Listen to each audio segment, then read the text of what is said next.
we found that a lot of them were broken. And so we decided, and also the school was very interested in some sort of stopgap solution to fix this problem. So I said, well, what if there was an app where you could press a button to call campus security or call campus police, depending on the context, and they could show up and save the day. And they had obviously a faster response time than regular police and all that kind of stuff. Lots of reasons why it makes sense. And surprisingly, they were like, yeah, why don't we try that? So I had sold it. I then turned around to Chris and said, oh God, what are we going to show them? That's the best kind, right? You've got a market for it. You got somebody who would pay for it. Yeah, 100%. So we had a paying first customer. Like, how often does that happen, right?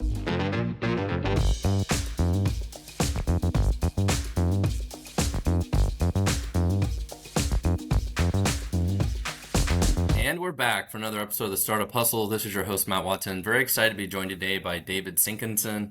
He is the previous co-founder of AppArmor, which was sold a couple years ago. We're going to talk about his story today. He also hosts a podcast called Startup Different. He has a new book coming out called Startup Different. But like most entrepreneurs, I think he's just a guy looking for something to do. Is that fair, David? Yeah, I'd say so. I mean, that's what I think a lot of the podcasts is sort of like that. So we're just looking for problems to solve. I just want someone to talk to, man. Yeah. Well, before we get started, I do want to remind you today's podcast is brought to you by Fullscale, which is my company, about 300 employees in the Philippines, doing all sorts of software development and some other things these days. If you need help with front end, back end, mobile, QA, JavaScript, .NET, all these different things, check us out at fullscale.io. Well, David, welcome to the show and welcome from Canada. Yes, fabulous Toronto, Canada. I'm very happy to be here. Thanks for having me on. Long-time listener, first-time caller, I guess. So. Well, tell us a little bit about Startup Different. Like, what does that mean? When you say Startup Different, what is different? Yeah, that's a good question. So I guess some of it is a reflection of kind of the experience that I had with my company. So my company, AppArmor, a SaaS business in public safety, bootstrapped the business, which is a little weird, founded it with my brother, which is a little bit weird. Kind of went through this path that we sort of tried to ignore, or at least very much evaluate a lot of these sort of startup myths. Okay. Things we were like, we're not sure if that's true. So like an easy one for us, just because I mentioned the bootstrapping already, was like, do you really need funding? Right? Do you really need early funding?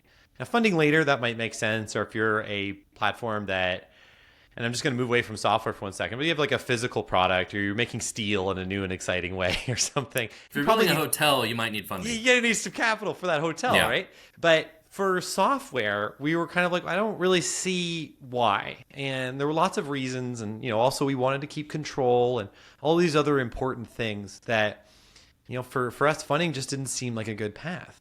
And so like that's an example of one myth. And we just kept running into these different myths throughout our business at various stages of our development.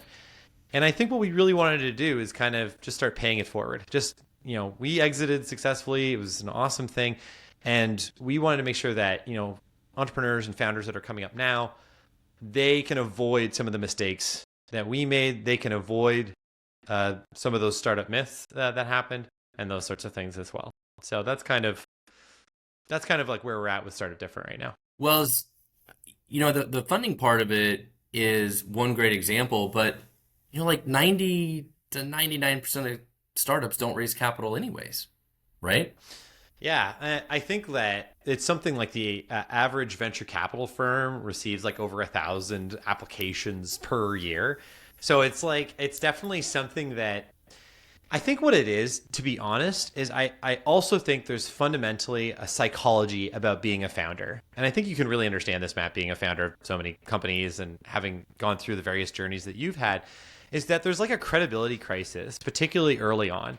And I think one of the things is, people want to validate that their idea is good. And in the early days when the business, frankly, is kind of struggling to get going, like entrepreneurship is hard, in those days, you're looking for anything that's going to give you that level of credibility or validity.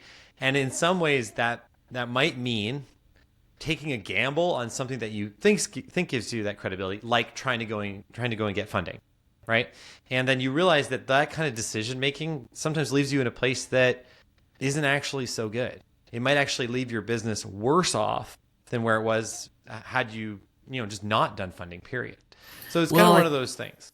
I think there's probably a lot of different kinds of founders, but I think there's two major categories of founders when I think about tech.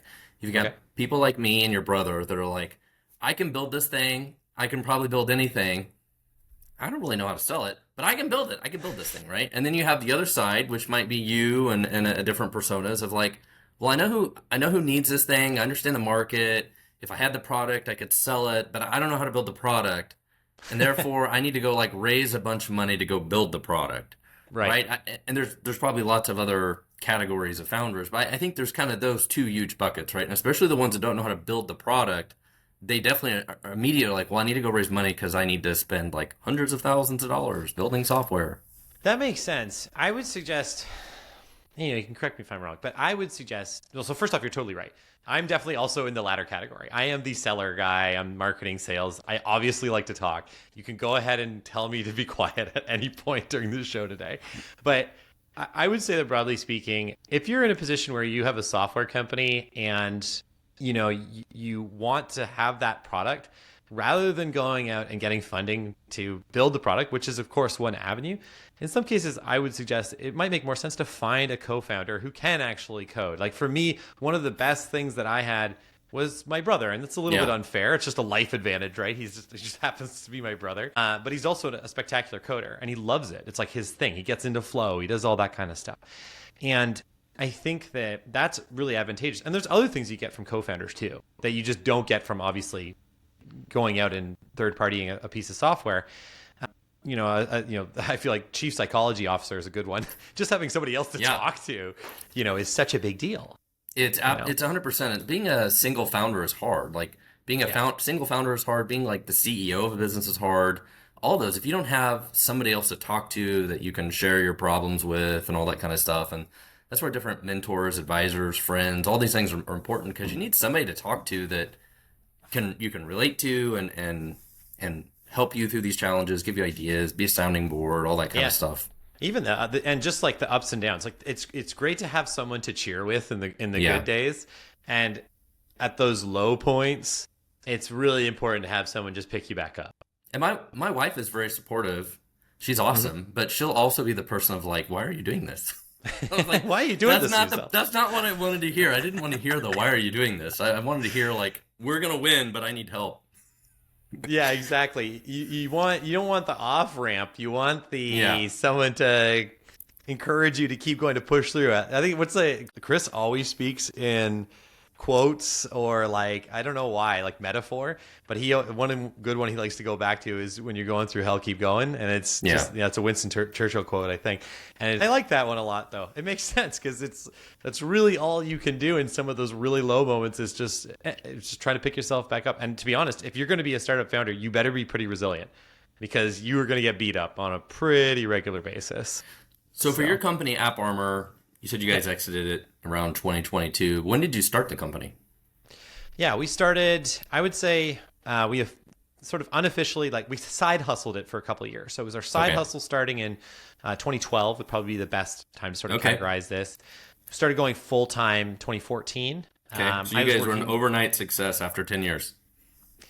After 10 years. Yeah. It always looks that way, right? Yeah. I think that's another myth that we actually challenge in our upcoming book, Startup Different, your myth-busting blueprint for your multi-million-dollar business. It's just like people just expect like startups, they just like show up one day in their lives. They're like, wow, they're millionaires. Look at that. I could do that. I could have done that. And you're like, actually, it was quite a bit of effort, right? So what gave you guys the original idea to do this in 2012? Yeah, so I was actually working at my alma mater, which is a university up here in Canada, and I was working in a role sort of with the campus security group. Okay, and so our software was focused on public safety, so your personal safety of end users on a university or college campus. And I was on this committee. It was called the Campus Safety Working Group, and we did this audit of, blue light poles on a campus, those emergency poles. Okay. They're very common. Usually you can see one from the next one. And if you're in danger, you press it, and campus police or campus security just kind of gets over to you and saves you. Okay. So we found that a lot of them were broken.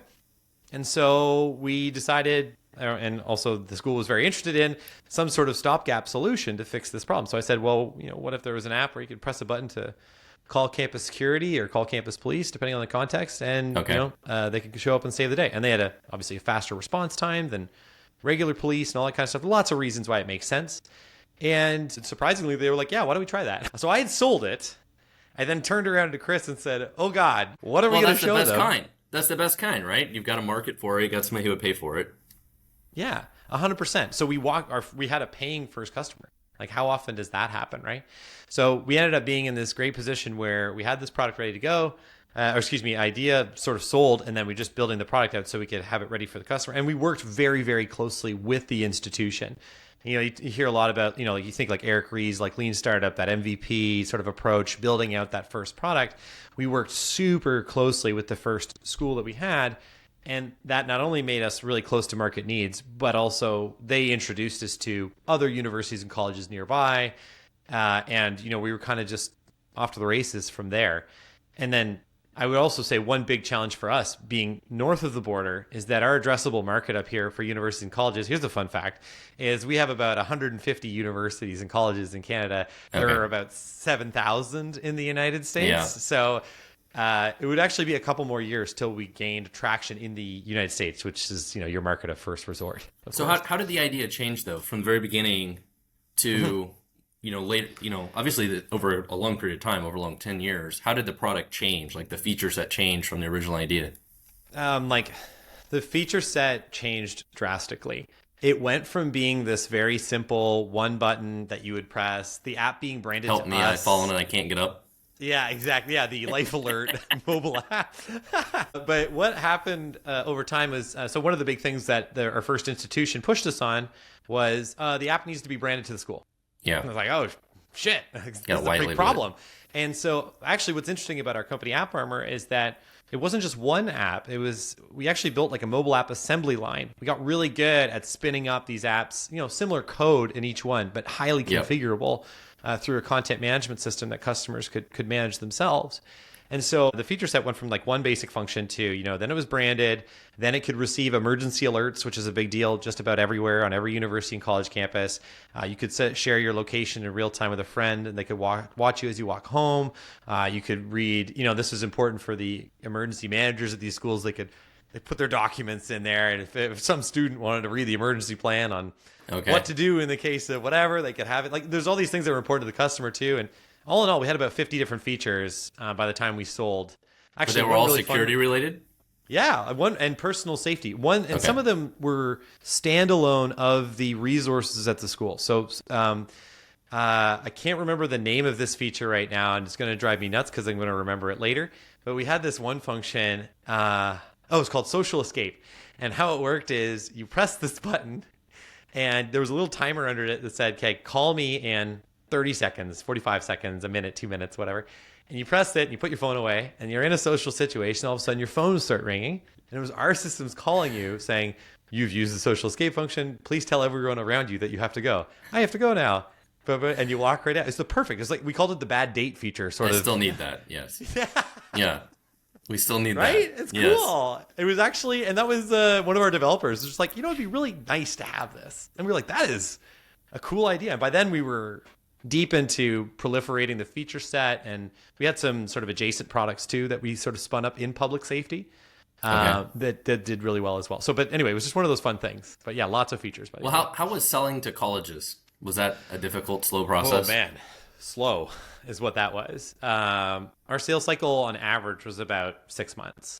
Okay. So it was, if you think about your sales funnel, it was all about filling the top of the funnel with as many leads as humanly possible, because in 6 months' time, it was 10% each level down.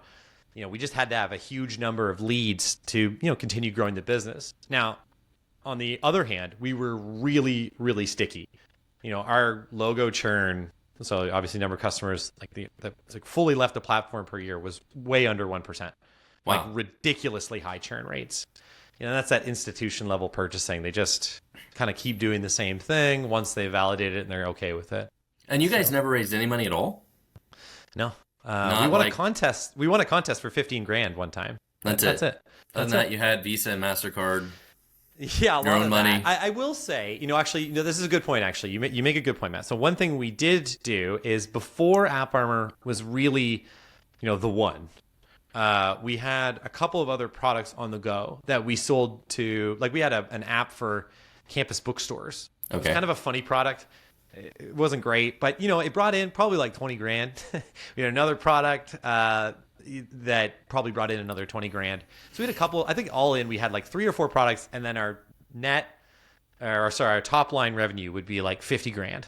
So we would just take whatever profit we had from that, which at that point we weren't paying ourselves. So it was mostly profit. And we'd take it and just funnel that into whatever idea was doing the best. And at that point, AppArmor was starting to pick up steam. I didn't pick it as the winner. I did not think it was going to do that well, but it was just a super niche product in a super specific Was there a space. certain event or something that helped spur the adoption? Was there like some kind of big crime wave that happened on campus and sent everybody buying the solution? Or Yeah, we had those polls, which were like I mentioned before. So that was like the general need. But I would say, we really didn't want to be ambulance chasers. Like the reality is, like, this kind of software, in a way, you wish it didn't exist, right?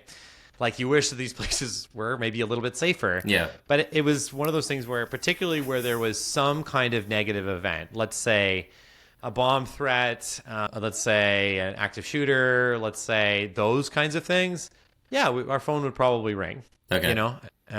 And where we did really well, and I can talk about this later, but obviously we had our product was mostly around the physical safety of end users. So when COVID happened and nobody could be physically around each other, our market kind of like evaporated like instantly. Okay. And so we focused, we did a bit of a pivot there around sort of health functions, like COVID self-assessments and some of those things. And then suddenly our adoption was enormous because you actually needed the app to go to the school in some cases, depending on the circumstances. So COVID actually helped you a little bit. At first it really hurt, and then it really helped. Okay. That's how it goes. I remember the companies either went belly up or like, they hit their 10-year sales target number, in 1 year. So Well, that's the thing with any of these big events is you don't know, is this going to hurt us or help us? And my first company, Event Solutions, took off like a rocket during the 2008, 2009 recession. Yeah. Because the car dealers were losing a lot of money, they were going out of business, so they had to figure out how to save money, and they had to figure out how to move online and sell cars online. Well, we had the perfect product when that happened, and everybody moved towards us, and we just exploded. It was great for you, right? Like, there's like winners and losers in all of these things, and sometimes it's hard to know. Like originally, you're like, "Well, it seems like we're a winner, or, we're a loser in this thing. How do we figure out how to make us a winner?" And good for you guys for figuring it out. It was like eerily quiet. I remember when COVID first happened, it was like, so the good news, we were still sticky, again, because of that institutional process. So we didn't have a bunch of customers churning. They were just sort of not doing anything. And They then knew they were going to need you again. Yeah, they figured eventually things would come back to normal, like, right? Remember when COVID first happened, everybody was like, well, we'll be back to work in 2 weeks or like a month. Everybody boosted their customer service. But yeah, I think for us, it was just, we weren't so busy because it was so quiet. We actually had time to like look at our tech debt and look at like, okay, what features should we, like, let's forget what we were going to do for a second. Like just put the roadmap into the corner for a second. What do we have to do to get competitive again and have an actual offering to our customers? And some of that was talking to our customers, but then the other part of that was obviously building the things that they were suggesting.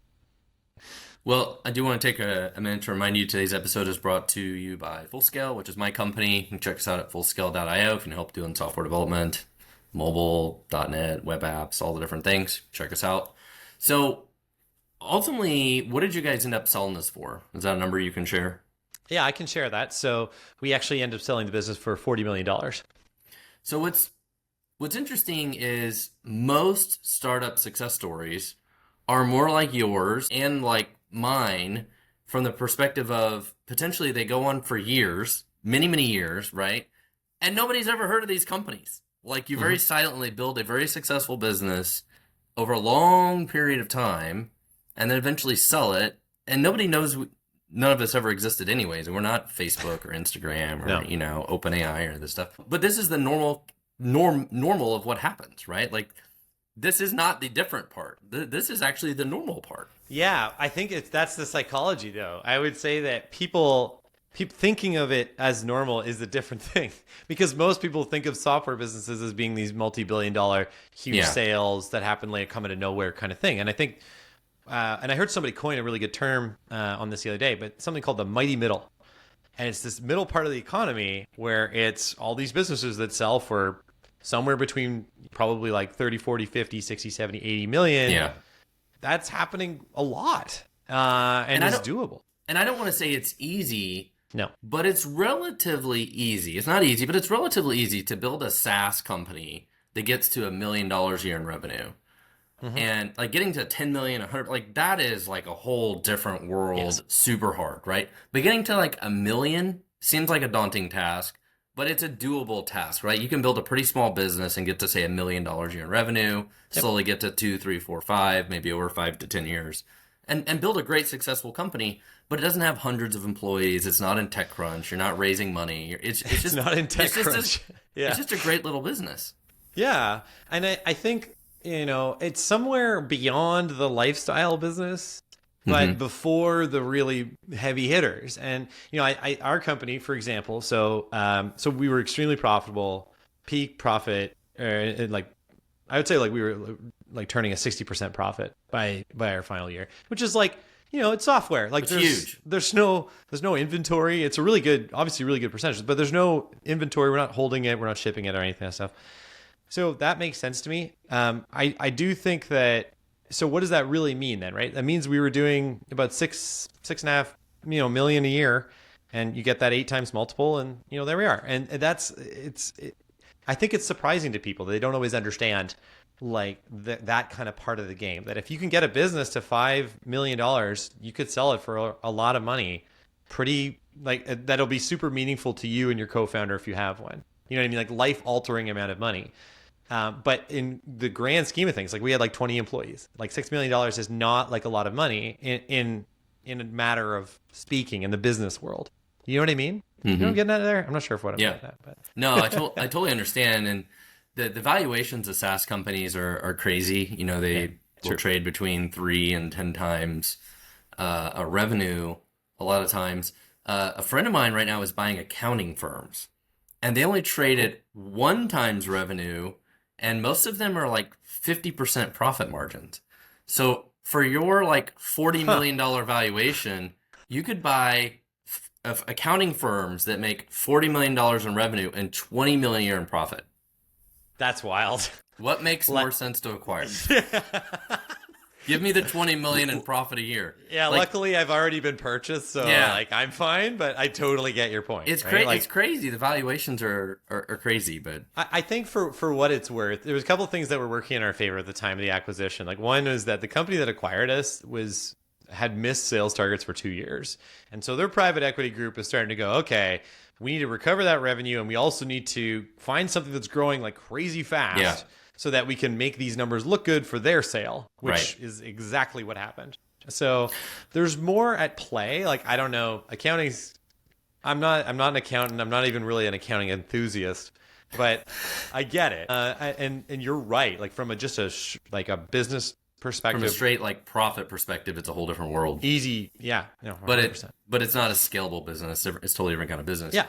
And your point about acquisitions is really spot on and really important, because I sold my company to autotrader.com. And one of the coolest things I ever did is I actually got to go to the board meeting after the acquisition. They had me go and do a little presentation about the company and why they acquired us and what we did or whatever, which I got to meet like 2 billionaires that day that were part of the ownership group, whatever. I thought it was super cool and whatever. But awesome. One of the things they talked about in the board meeting was their goal as a company was to grow 14% a year, which is not very fast. Because their core business is not growing that very fast. Like they, at what point, like every car dealer in the country already uses autotrader.com. Like there aren't new ones to go get. So the only way they can grow is through acquisitions, right? They acquired us. We're growing like 100% a year, right? Yeah. So that's the only way as a company, like their company charter, to say like, how do we grow 10, 15, 20% a year? Like how do we push that is through acquisitions. And so they buy companies like ours that are growing much faster. It's funny, we've gone full circle back to the accountants. Because now they're the ones who care about this, right? So the accountants are trying to hit these numbers. Yeah. But no, you're right. And that's exactly what's happening. So there is kind of these other games that are at play, leading to interesting valuations. I mean, even you think about just, publicly traded companies, I think Tesla is worth more than every single car company combined. And you're like, but how? Like, if you go outside, you'll see 5% of vehicles are Teslas. You know what I mean? Like, that can't be right. But Yeah, some of it doesn't make any sense at all, and it's a whole different crazy game that gets played. But I think to where we started this conversation, right? Like 99% of startups never play this game, right? They play the bootstrapping, lightly funded game. In a couple of my companies, I borrowed money when I needed money. Sure. Like at Full Scale, even I think we borrowed some money during COVID. We borrowed Okay. $100,000 or something. We just got like like go to Cabbage or Loan Builder and all these different things. Now there's like Novel Capital and all, there's all these places to like go borrow money. Like sometimes you just need a little bit of money to help bridge you for a reason. You, I guess my question for you is like looking back, do you wish you guys would have raised money? You're like, hey, we could have grown faster if we went and raised $1 million or $2 million. Could we have That's a had good a different question. outcome? A few thoughts. I mean, so first off is that I think that with any business, and our space was super niche, I do think that the market takes time to develop.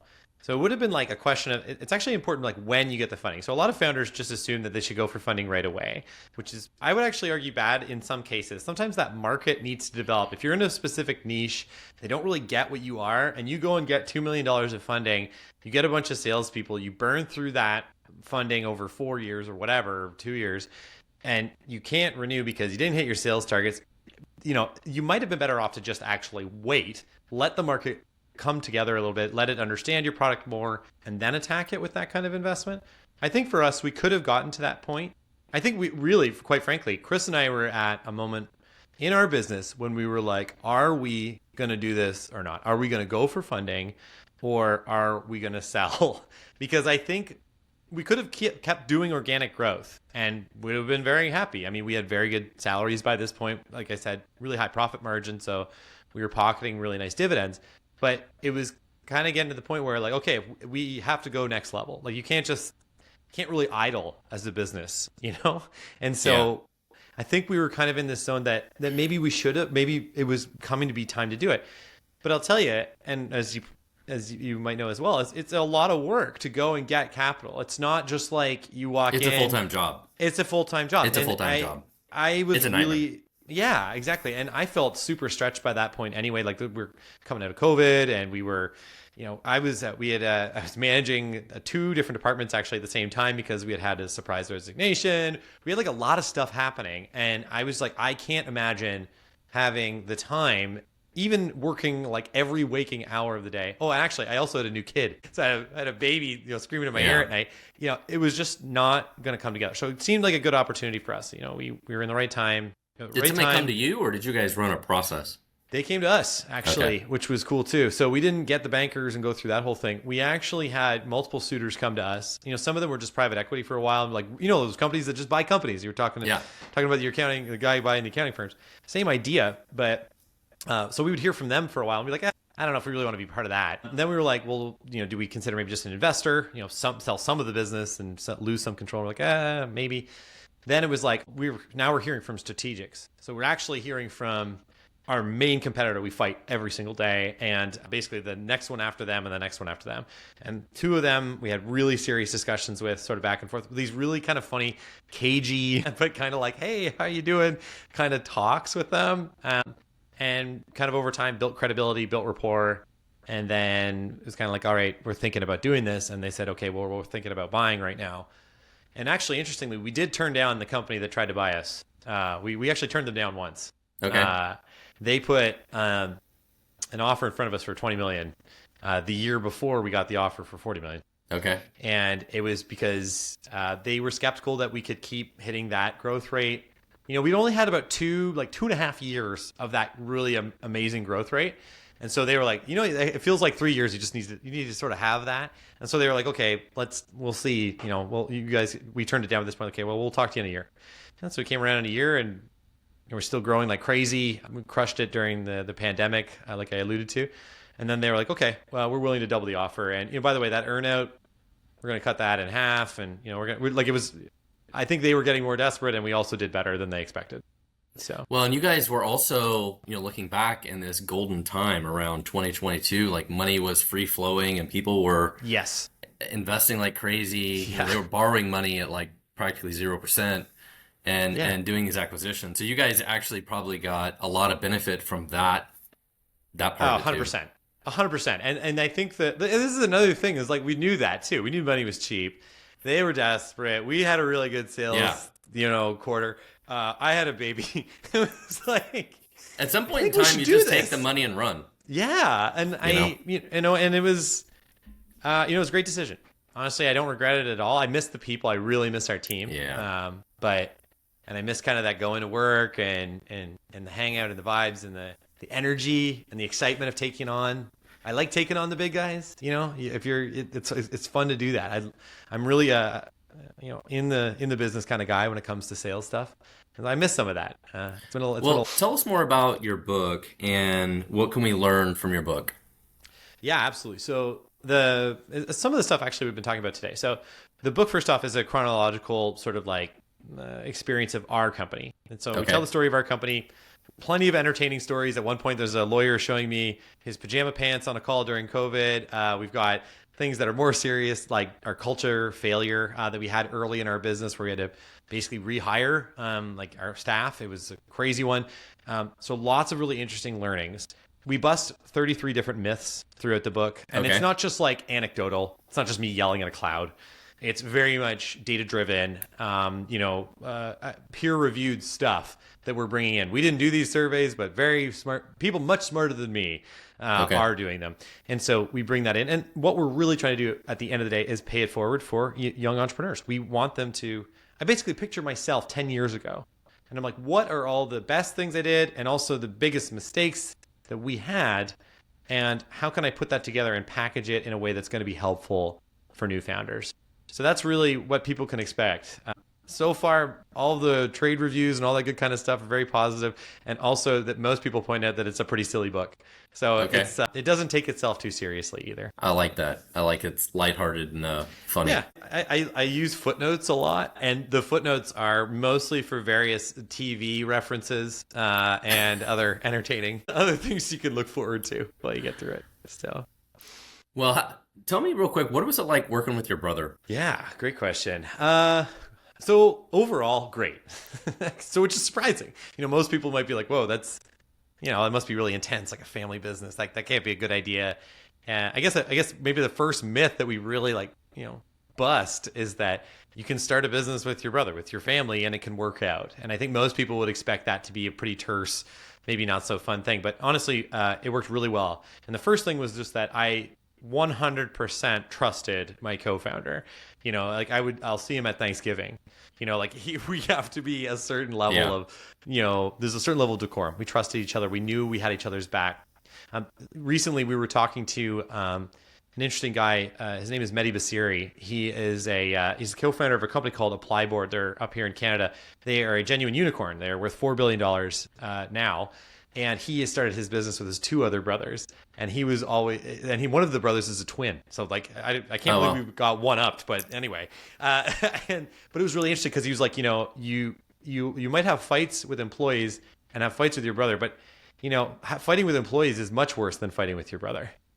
And I was like, that's really true. I never really considered it, but he's right. Because that you and your brother can work it out, but having these disagreements with employees is not better. It's actually probably worse. So that was an interesting take. One of my favorite things at my first company is our very first employee was my dad. And, really? Yeah. And wait, hold up. You hired your dad? Yeah. I can't imagine doing that. But I was really interesting. 23 years old and hired my dad. Oh my God. Hired Did him you to interview do him? support. Huh? Did you interview him? No, he got laid off from his job. He was doing a computer operator or something. Okay. And I hired him to do support. So he was doing awesome. Customer service support so I could go write the code. And awesome. He worked at the company for 17 years. Wow, long after I left. Yeah. That's amazing. But along the way, I had two of my sisters work for me, and I had to fire both of them. God. I can't tell if you're laughing with some level of pleasure in that or not. No, they were... Well, that's too bad. I'm sorry to hear that. But working with family's hard. But my dad was awesome. Never had a problem. It is hard. How about this? I have another brother, my brother Mike, and I'm going to start by saying I love you, Mike. You're the best brother ever. But I don't know if I could work with Mike on a day-to-day basis. You know what I mean? It's not just that it didn't work just because Chris is my brother. It also worked because of the kind of person he is and our skills. Our skills were really, there's a certain level of delineation, but I actually think they overlapped really well as well. I think we had moments where we really understood each other. I can't code, but I understand it. And I understood what he was trying to do when he was writing something. Conversely, he can sell, but he gives away the farm. So he wants people to use the software. So his problem is he would give it away super cheap, whereas I would be like, I think we can get more for this. But it still made him a much better coder to be able to understand how I sold the product. So yeah. One of my favorite things that I used to say back at Fin Solutions, you need to teach your brother. I'm an engineer. It's my job to make you happy, no matter how much it costs you. That's what I would always tell the customers. It's like, I don't know. You got to talk to sales. It's just my job to make you happy. It doesn't matter how much it costs. Yeah, I like that. If you provide me with a blank check, I'll get you exactly what you need with this product. That's very true, though. I really appreciate having you on the show today. Your book sounds awesome, Startup Different. So that's going to come out in October, right? And it's coming out soon in October. Yeah, pre-orders for the whole month of September here, and available October.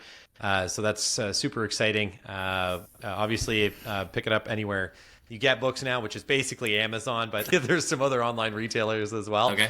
And there's also an audiobook and ebook format too. And you're also the chief podcast officer of Startup Different podcast. I am. I can't, like Matt, I mean, now you understand you have your own companies and all that stuff. You can make whatever title you want. So I was immediately like, I want to be the chief podcast officer of my pod. So that's what I did. That is some of the more enjoyable part of the job. I do agree. So very good. Very, very well, fun. Once again, thank you so much for being on the show today. Again, this was David Sinkinson, the chief podcast officer of Startup Different and author, co-author. Once again, if you need help with software development, check us out at fullscale.io. David, thank you so much for being on the show today. Thank you, Matt. I really enjoyed it. Thank you, sir.